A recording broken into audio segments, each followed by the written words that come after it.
الحمد للہ رب العالمین والصلاة والسلام علی شمس الہدایت والیقین سیدنا و نبینا و مولانا محمد وعلی آلہ وصحبہ اجمعین اما بعد قال اللہ تعالی عز وجل اعوذ باللہ من الشیطان الرجیم بسم اللہ الرحمن الرحیم ان عدت الشہور عند اللہ 12 شہرا فی کتاب اللہ یوم خلق السماوات والارض منها 4 حرم وكما قال الله تعالى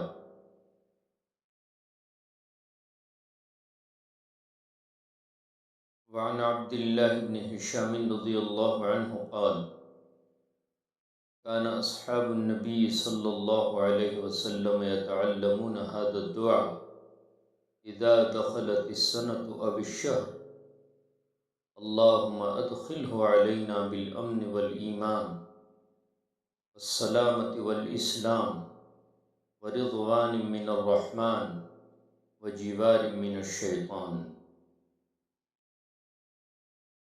اللهم صل على سيدنا ومولانا محمد في أول كلامنا اللهم صل على سيدنا ومولانا محمد في أوسط كلامنا اللهم صل على سيدنا ومولانا محمد في آخر كلامنا. برادران اسلام، معزز حاضرین و سامعین، پردہ نشین خواتین، آج جس عنوان پہ مجھے بولنا ہے اور گفتگو کرنی ہے، آج میرا وہ عنوان نیا سال آؤ احتساب کریں. چند ہی دنوں میں 2024 کا یہ سال ہم سے رخصت ہو جائے گا اور 2025 کا ایک نیا عیسوی انگریزی سال ہمارے سامنے ہوگا.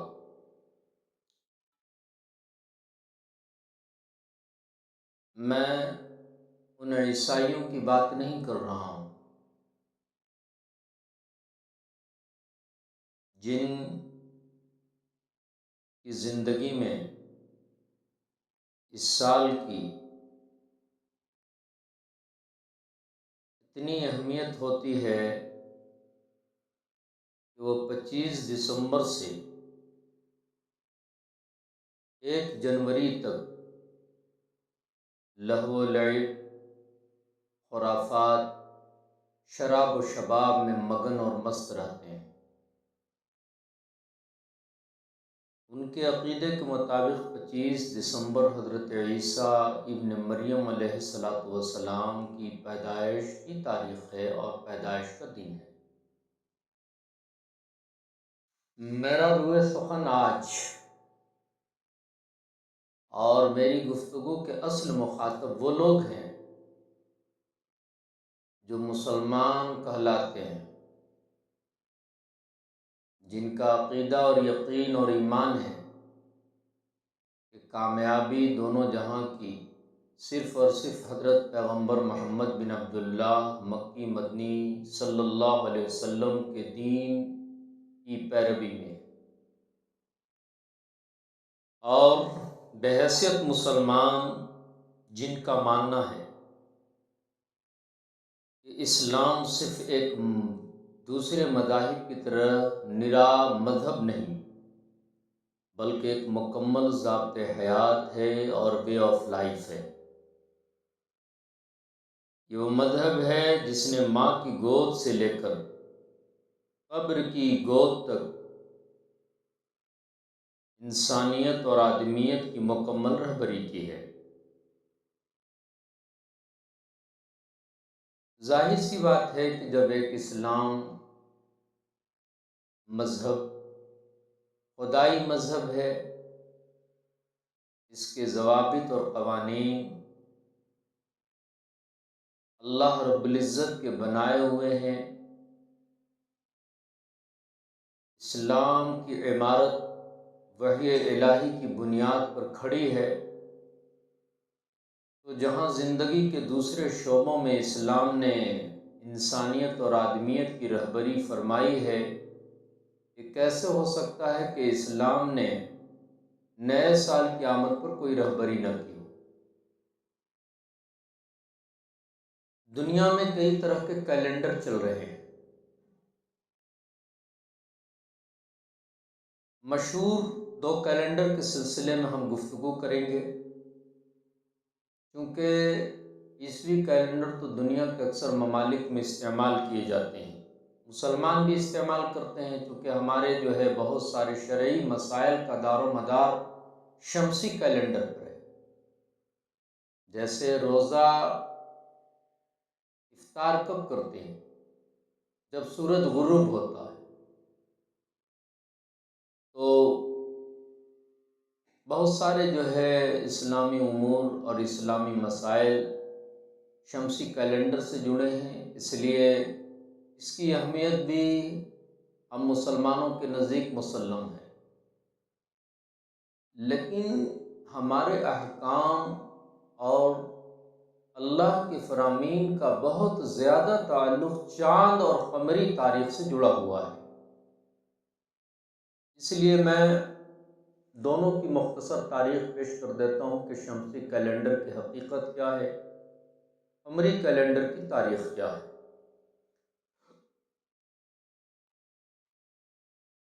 عیسوی کیلنڈر جسے ہم کہتے ہیں، اسے آپ انگریزی کیلنڈر کہہ لیجئے، شمسی کیلنڈر کہہ لیجئے۔ اس کیلنڈر کا حساب جو ہے وہ حضرت عیسیٰ علیہ السلام کی پیدائش سے لگایا جاتا ہے۔ اس کیلنڈر میں بھی کئی صدیوں میں بہت ساری تبدیلیاں ہوئیں، یہاں تک کہ آخری جو اصلاح کی جو آج تک کے اس کیلنڈر کا اسی اصلاح شدہ کیلنڈر کی روشنی میں اب دنیا جو ہے عمل کرتی ہے، جس پر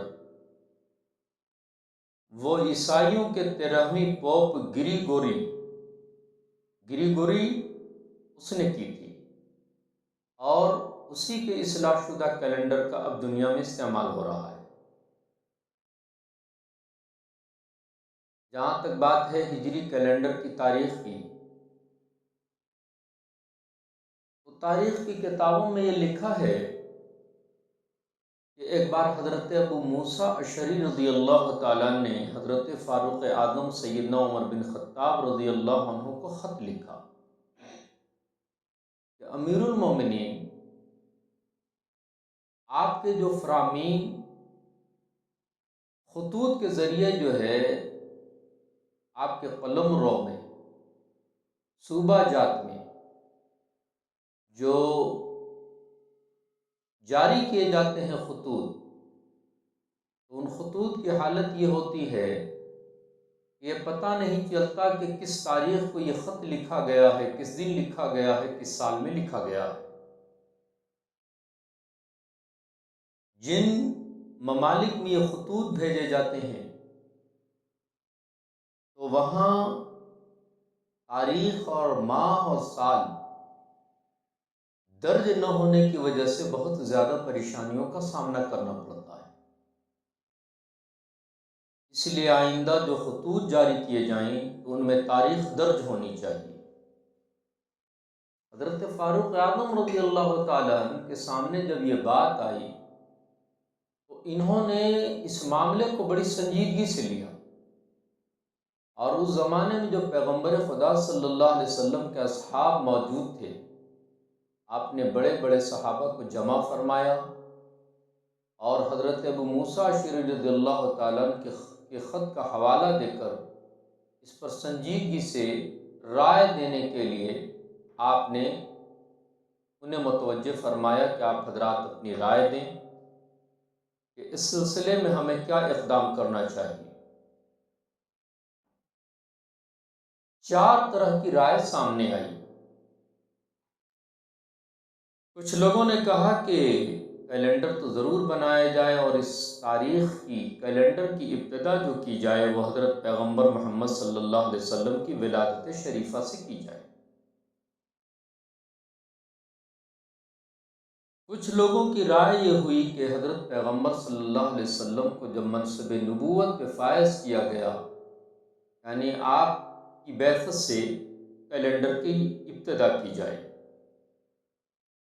کچھ لوگوں نے یہ رائے دی کہ حضرت پیغمبر صلی اللہ علیہ وسلم نے جس وقت سے ہجرت فرمائی ہے تو ہجرت سے کیلنڈر کی ابتدا کی جائے۔ چوتھا جو طبقہ تھا اس طبقے کی رائے تھی کہ پیغمبر محمد علیہ السلام کی وفات سے کیلنڈر کا آغاز کیا جائے۔ بالآخر جو ہے حضرت فاروق اعظم رضی اللہ تعالیٰ نے اس جماعت کی رائے کو پسند فرمایا جس جماعت کی رائے یہ تھی کہ ہجرت سے اسلامی کیلنڈر کا آغاز کیا جائے، چونکہ اس کے پیچھے بہت سارے رموز اور راز چھپے ہوئے تھے، اس کے پیچھے بہت سارے راز تھے۔ مشکات المصابیح میں ہے ہجرت کی کتنی بڑی اہمیت ہے کہ ہجرت ہی کے ذریعے سے اسلام کا بول بالا ہوا اور مدینۃ المنورہ کو گویا ایک اسلامی دارالسلطنت ہونے کا شرف حاصل ہوا۔ دھیرے دھیرے اسلامی کارواں بڑھتا گیا اور کاروان اسلام کو تقویت ملتی گئی، اسلام اور مسلمانوں کی شان و شوکت میں اضافہ ہوا۔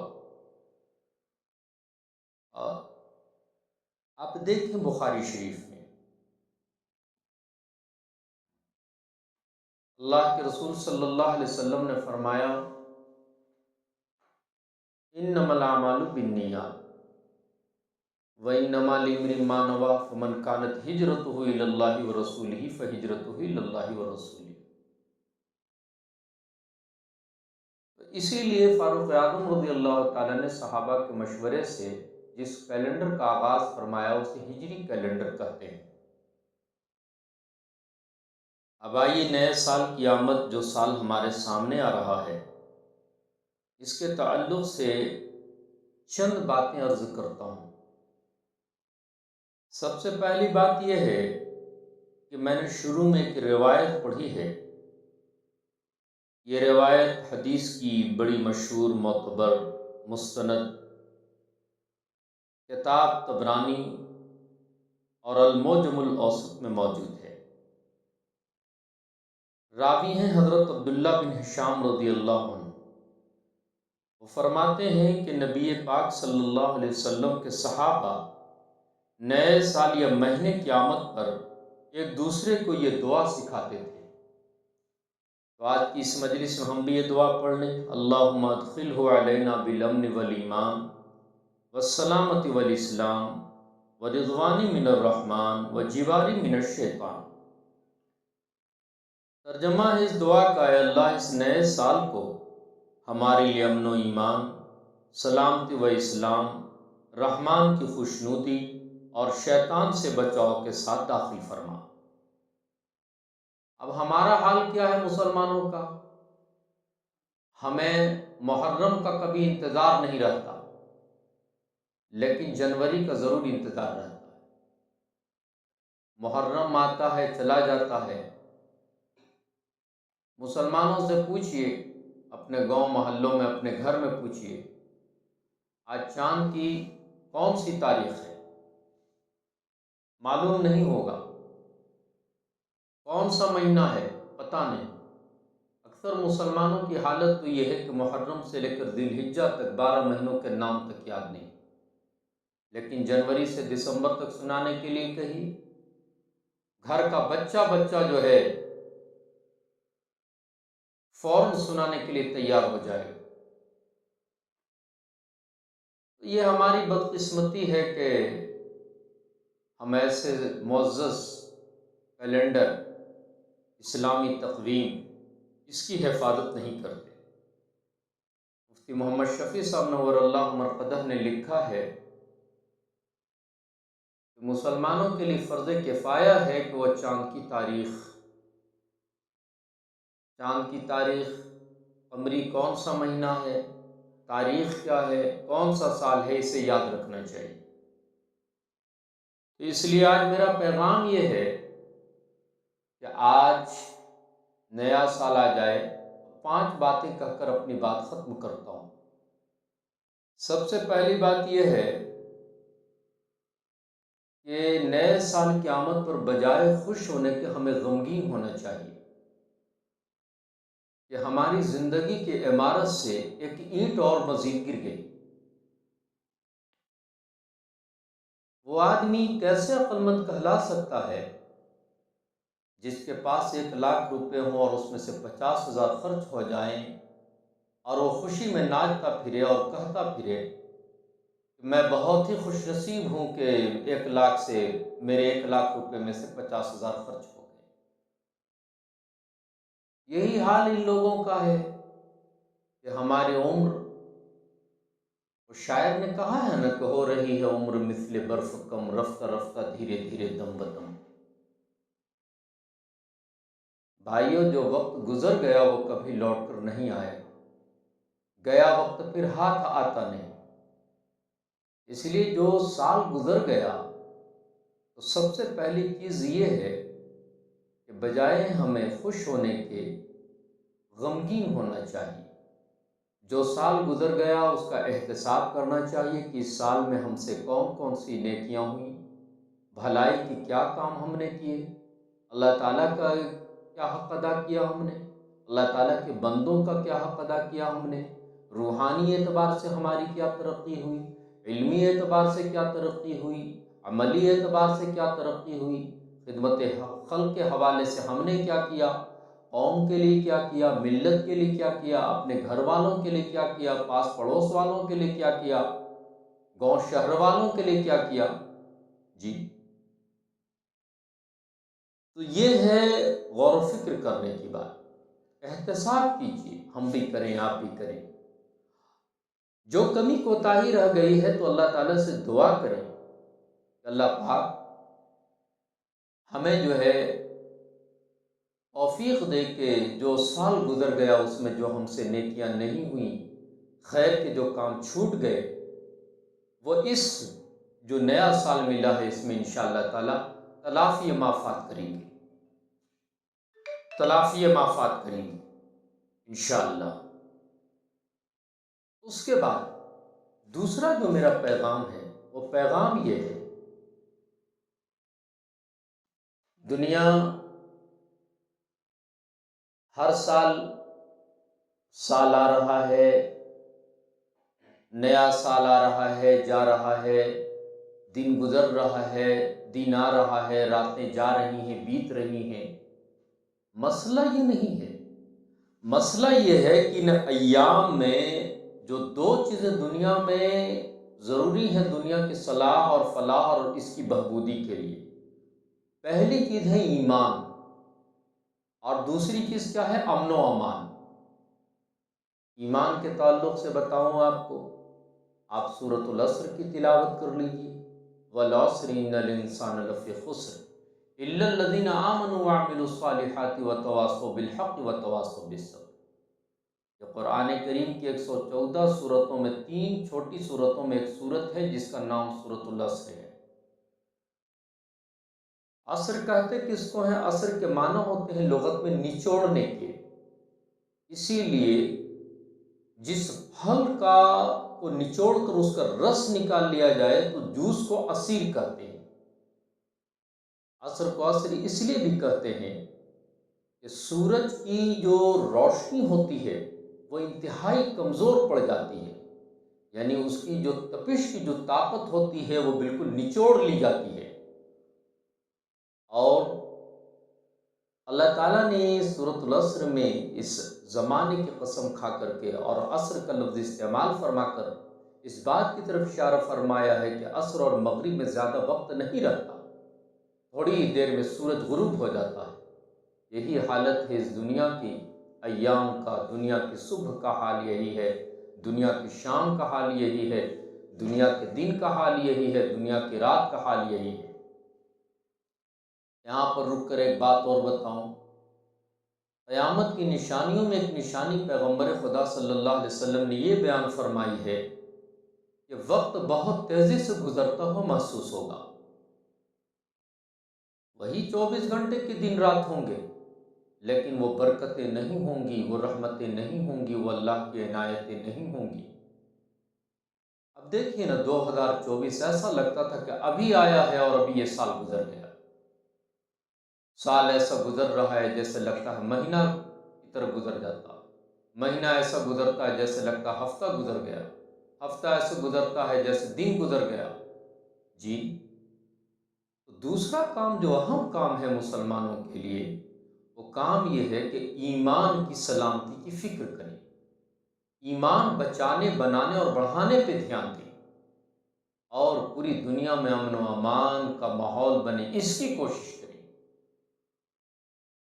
مفتی محمد شفیع سے رحمۃ اللہ علیہ لکھتے ہیں کہ میں نے ایک آئس اور برف بیچنے والے سے اس سورہ کی تفسیر اور تشریح سمجھی ہے۔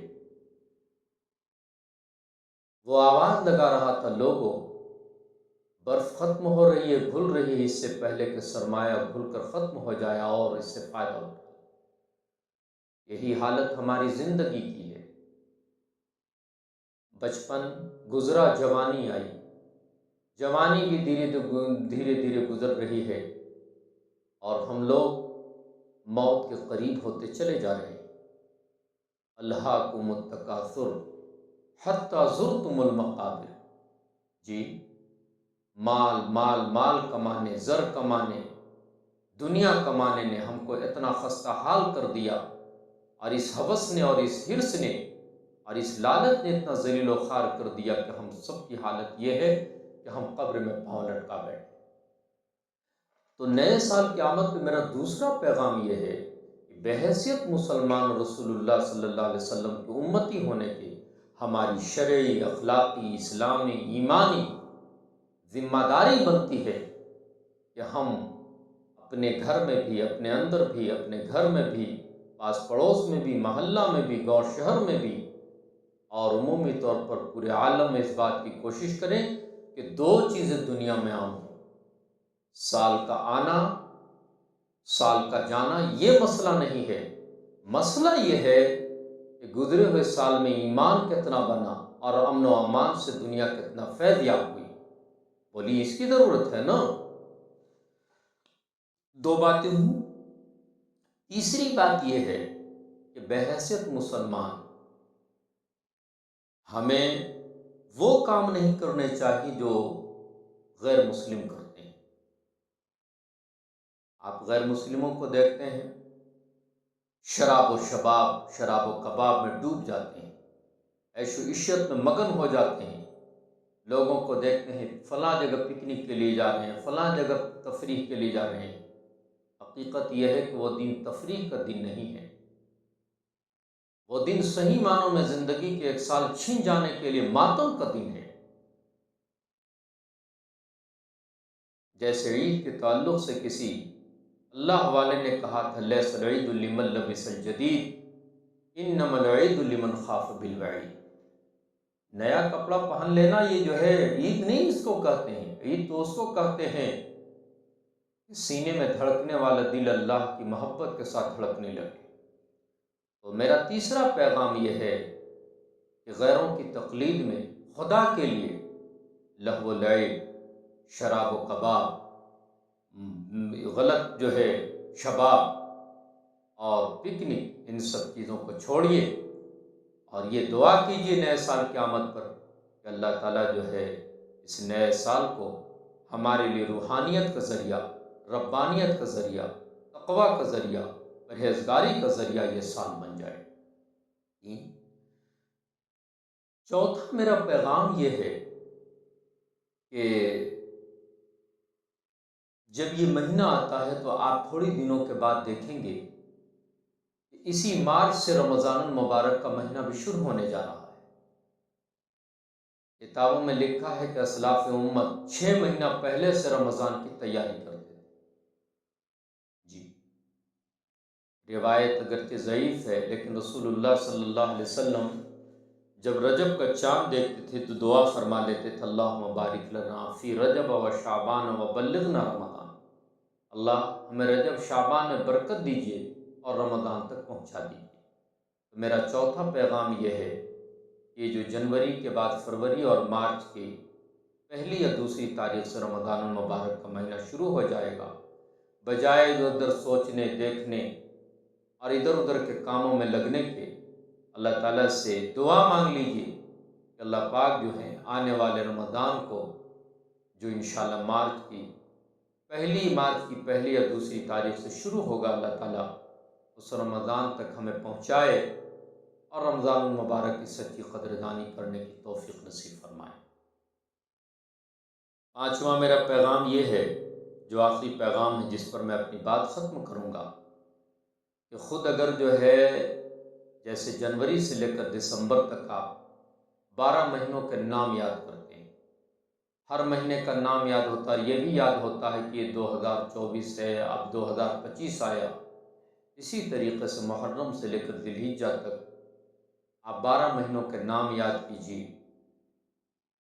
اسی طریقے سے ہر مہینہ کا نام یاد کرنے کے ساتھ یہ یاد رکھیے کہ ابھی کون سا مہینہ چل رہا ہے، آج قمری کیلنڈر کی کیا تاریخ ہے۔ یہ ہمارے لیے ہماری غیرت کا بھی مسئلہ ہے۔ امام الانبیاء صلی اللہ علیہ وسلم نے بڑی ہی جو ہے مطلب تاکید کے ساتھ فرمایا، اور آپ علیہ الصلوۃ والسلام نے فرمایا، من تشبہ بقوم فہو منہم، وہ آدمی اسی میں گنا جائے گا جس کے طور طریق پر وہ چل رہا ہے۔ اس لیے جہاں اسلام نے ہمیں دیگر امور میں رہنمائی فرمائی ہے اور بہت ساری چیزوں میں غیروں کی نقل کرنے، ان کی مشابہت اختیار کرنے سے منع فرمایا ہے، وہیں اللہ کے رسول صلی اللہ علیہ وسلم نے اور آپ کے صحابہ رضی اللہ عنہ میں حضور اکرم صلی اللہ علیہ وسلم کے طفیل، آپ کی شریعت مقدسہ کے آئینے میں ہمیں محرم الحرام سے لے کر ذی الحجہ تک جو 12 مہینے اللہ تعالیٰ کے کرم سے ان کے تصدق ہم تک پہنچے ہیں، تو ہماری اخلاقی ذمہ داری ہوتی، شرعی ذمہ داری ہوتی ہے کہ ان مہینوں کے نام ہم یاد کریں اور ان مہینوں کے کام یاد کریں اور ان مہینوں کا پیغام یاد کریں۔ تو کیا ہے، جب یہ ہجری کیلنڈر ہے تو اب مشکوٰۃ المصابیح کی وہ روایت میں بیان کر کے ہجرت کس کو کہتے ہیں اور حقیقت میں مہاجر کون ہے، مشکوٰۃ المصابیح میں پیغمبر خدا صلی اللہ علیہ وسلم کی ایک حدیث نقل کی گئی ہے، المہاجر من حجر ما نہی اللہ عنہ، کہ حقیقت میں ہجرت کرنے والا وہ ہے جو اللہ تعالیٰ کی منع کردہ چیزوں سے بچ جائے، گناہوں سے بچ جائے۔ اس لیے میرے بھائیو، میرا یہ پیغام جہاں جہاں تک جن کانوں میں پہنچ رہا ہے، میں خصوصی طور پر ان کو اور عمومی طور پر عالم اسلام کے ہر مسلم فرد کو اور ہر مسلم بھائی اور مسلمہ بہن کو، مومنہ بہن کو یہ پیغام دینا چاہتا ہوں کہ خدا را اس نئے سال میں وہ کام مت کیجیے جس کام سے آپ کا مذہب اسلام اور آپ مسلمان بدنام ہوتے ہوں، بلکہ ہمیں وہ کام کرنے چاہیے جو اللہ اور اس کے آخری پیغمبر حضرت محمد صلی اللہ علیہ وسلم کی سنت، آپ کی شریعت اور آپ کے اسوہ حسنہ اور آپ کی ادائے مخلصانہ کی تقویت کا باعث بنتے ہوں۔ بحیثیت مسلمان، بحیثیت امتی، ہماری ذمہ داری ہے۔ اگر ہم نے یہ ذمہ داری پوری نہیں کی تو یاد رکھیے کہ ہماری گردنوں میں جو ذلت کا طوق پڑا ہوا ہے وہ کبھی ہٹ نہیں سکتا۔ رسوائیاں یہاں بھی ہماری مقدر ہوں گی اور عالم آخرت میں تو رسوائیاں ہوں گی۔ اس دن ہم اللہ اور اس کے آخری پیغمبر محمد عربی صلی اللہ علیہ وسلم کو کیا منہ دکھائیں گے؟ ہم اور آپ اچھی طرح سوچ لیں کہ ہمارا اگر سوال ہوا اللہ تعالیٰ کی طرف سے روز محشر تو ہمارا کیا جواب ہوگا۔ اپنے گریبان میں جھانکیے اور اس کا جواب سوچ کر رکھیے۔ امید ہے کہ آسان لفظوں میں نئے سال کی آمد پہ میرا جو پیغام ہے اس پیغام کو آپ سنبھال کر رکھیں گے اور اس پیغام کی اہمیت کو دنیا کے سامنے بھی آپ پیش کریں گے اور اس کی افادیت کو اجاگر کریں گے۔ اللہ رب العزت سے دعا ہے، پروردگار عالم آنے والے نئے سال کو ہماری ایمان کی ترقی اور پوری دنیا میں امن و امان کی ترقی کا ذریعہ بنا دیجیے۔ کہ یہی نئے سال کا سب سے بھاری پیغام ہے کہ پوری دنیا میں اگر 2 چیزیں رہیں گی تو دنیا ہمیشہ جنت نما ہوگی اور جنت کا منظر پیش کرے گی اور گہوار طمانینت ہوگی۔ پہلی چیز ہے ایمان اور دوسری چیز ہے امن و امان۔ وآخر دعوانا الحمدللہ رب العالمین۔